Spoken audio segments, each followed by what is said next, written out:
అండి, welcome back to ఆహాబలే రుచి. ఈరోజు వీడియోలో సింపుల్గా అలాగే టేస్టీగా ఉండే క్యాబేజీ వేపుడును ఎలా తయారు చేసుకోవాలో చూద్దామండి. కొంతమంది పిల్లలు ఈ క్యాబేజీని ఇష్టపడరండి.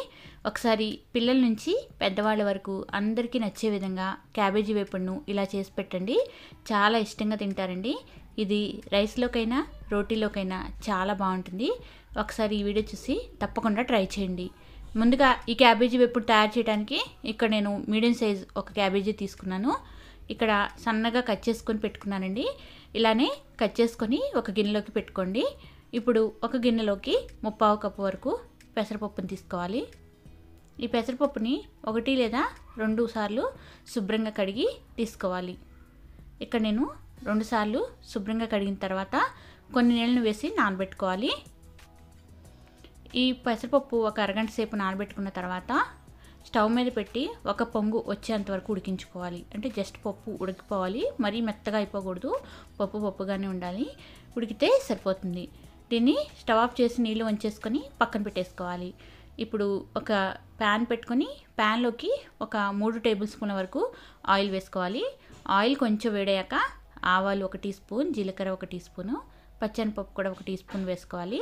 2 ఎండుమిర్చిని కూడా కట్ చేసి వేసుకొని మీడియం ఫ్లేమ్లో పెట్టుకొని బాగా వేయించుకోవాలి.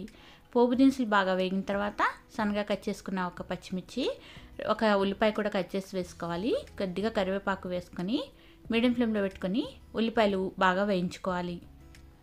ఈ ఉల్లిపాయలు బాగా వేగాలండి. ఉల్లిపాయలు వేగేటప్పుడే ఇందులోకి దంచుకున్న ఒక 7-8 వెల్లుల్లి రెబ్బలు కూడా వేసుకోవాలి. వెల్లుల్లి కూడా వేసుకున్న తర్వాత బాగా వేయించుకోవాలి. వెల్లుల్లి వేగిన తర్వాత ఇందులోకి క్యాబేజీని వేసుకోవాలి.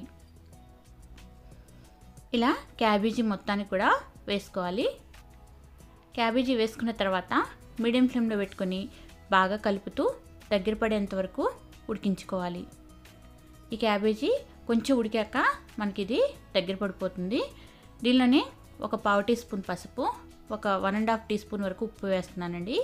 ఉప్పు వేస్తే ఈ క్యాబేజీలో ఉన్న నీరు అనేది బయటకు వస్తుంది. నీరు మొత్తం ఎగిరి సాఫ్ట్గా అయిపోతుంది మనకి క్యాబేజీ అనేది. అప్పటి వరకు కూడా ఇలా కలుపుతూనే మీడియం ఫ్లేమ్లో కానీ లో ఫ్లేమ్లో కానీ ఉడికించుకోవాలి. ఇలా అంతా కూడా బాగా కలిసిపోయిన తర్వాత దీనిపైన మూత పెట్టేసుకొని ఒక 5 నుంచి 10 నిమిషాల పాటు మగ్గించుకోవాలి. ఇక్కడ నేను మధ్య మధ్యలో మూత తీసి మిక్స్ చేస్తూ ఉండాలి. ఇక్కడ క్యాబేజీ చూసారు కదా, కొంచెం దగ్గర పడిపోయింది. ఇంకొంచెం సేపు మగ్గించుకుంటే మనకి క్యాబేజీ పూర్తిగా మెత్తబడుతుంది. మరొకసారి తీసి మిక్స్ చేసుకుందాం. ఈ క్యాబేజీ త్వరగానే మగ్గిపోతుందండి. ఒక 5 నుంచి 10 నిమిషాలు టైం పడుతుంది. ఇలా క్యాబేజీ చేతితోటి కానీ ఇలా నొక్కి చూస్తే మనకి చక్కగా మెత్తగా ఉంది. ఇలా మెత్తబడ్డాక దీనిలోకి మనం ఉడికించి పెట్టుకున్న పెసరపప్పు ఉంది కదా, వాటర్ తీసేసిన తర్వాత దీనిలోకి వేసేసుకోవాలి. ఈ పప్పు అంతా వేసుకున్న తర్వాత మీడియం ఫ్లేమ్లో పెట్టుకొని మరొక 2 నుంచి 3 నిమిషాలు ఫ్రై చేసుకుంటే సరిపోతుంది. ఆల్రెడీ మనం పప్పు అనేది ఉడికించుకున్నాం కాబట్టి ఒక 2 నుంచి 3 నిమిషాలు ఫ్రై చేసుకుంటే సరిపోతుంది. దీనిలోనే ఈ స్టేజ్లో రుచికి సరిపడా ఉప్పును కూడా వేసుకోవాలి. ఉప్పు వేసిన తర్వాత ఒకసారి అంతా కూడా బాగా కలిసేలాగా కలుపుకోవాలి. 2-3 నిమిషాలు బాగా వేయించుకున్న తర్వాత ఇందులోకి ఒక 2 టేబుల్ స్పూన్ల వరకు ఎండు కొబ్బరి పొడి వేసుకోవాలి. మీరు మిక్సీ చేసైనా వేసుకోవచ్చు, లేదంటే బయట కొన్నదైనా వేసుకోవచ్చు. ఇందులోకి 1 టీ స్పూన్ వరకు ధనియాల పొడి, ఒక 1.5 టీ స్పూన్ వరకు కారం వేసుకున్నాను. మీరు తినే కారాన్ని బట్టి చూసి కారం అడ్జస్ట్ చేసుకోండి. ఇలా అంతా వేసిన తర్వాత ఒక 2 నిమిషాల పాటు బాగా వేయించుకోవాలి. ఇలా 2-3 నిమిషాలు వేస్తే సరిపోతుందండి. ఎంతో టేస్టీగా ఉండే క్యాబేజీ వేపుడు రెడీ అయిపోయింది.